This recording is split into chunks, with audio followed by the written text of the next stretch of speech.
Hello and welcome to the Intel Brief. Today is October the 2nd. I'm your host Daniel, and this morning we're going to talk about G7 nations say they're going to target people who continue to purchase Russian oil. The US is going to give Ukraine intelligence on long-range energy targets in Russia. And Hollywood Performers Union condemns AI-generated actress Tilly Norwood.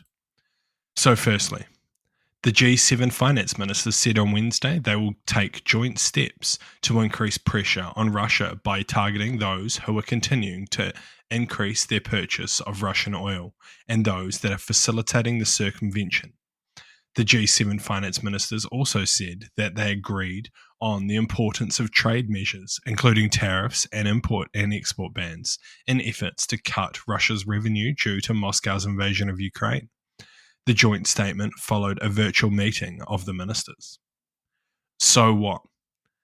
This is another positive step towards cutting off Russia's monetary supply. The way they're currently making almost all of their money is through the sale of oil, specifically to China, some European nations, and India. And India is comically selling it on for a profit because they're getting such a good deal. So yeah, this is a good move. What they're going to do to target them will be interesting. Whether they stop purchasing goods from the second countries or take sanctions out against people will be interesting to see. But another positive step towards cutting down Moscow's monetary supply. And next, the United States will provide Ukraine with intelligence on long-range energy infrastructure targets within Russia, two officials told Reuters on Wednesday, as it weighs whether to send Kiev missiles that could be used in such strikes.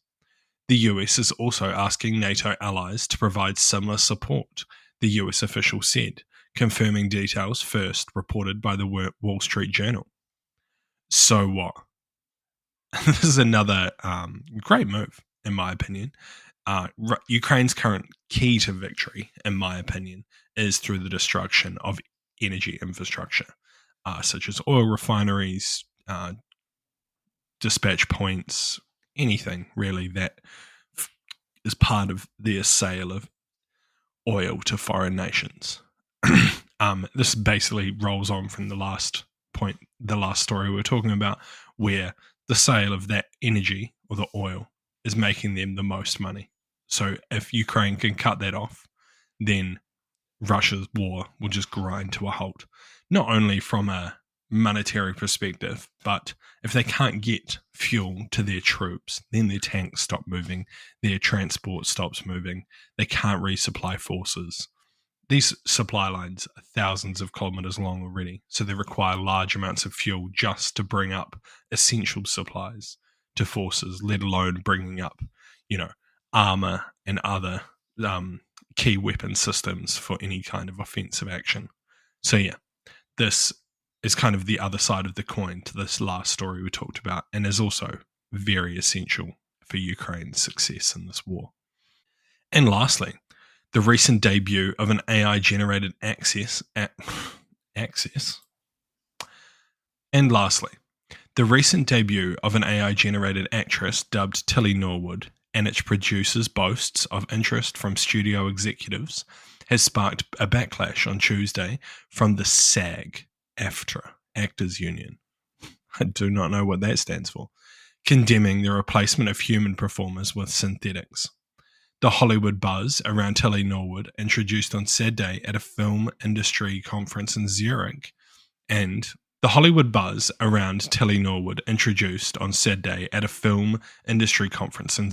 and the union's scathing reaction to it reflected the dread many in the creative community feel about the intersection of AI and show business. So what? It's just fucking creepy.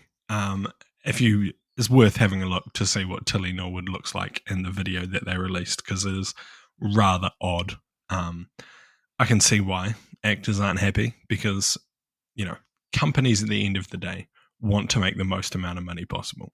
If they don't need to pay actors or actresses to produce films and people still watch it, then they're going to do it because it's going to save them huge amounts of money. And there's just going to create an entire new industry of AI generated movies, which, we're already seeing clips for, and some of it looks incredible. But yeah, I can see why actors and actresses are worried about this, because there's a dark road that we're heading down where these people will no longer be required. And Hollywood executives are definitely going to go for it because it's going to save them huge amounts of money. Like, paying actors, like high-end actors, is a huge part of, like, huge cost for a movie. So yeah, you can see why they're worried. And it's kind of just the creepy next step of AI. But anyway, that's been your Intel Brief. I've been your host, Daniel, and I'll see you again tomorrow. See you.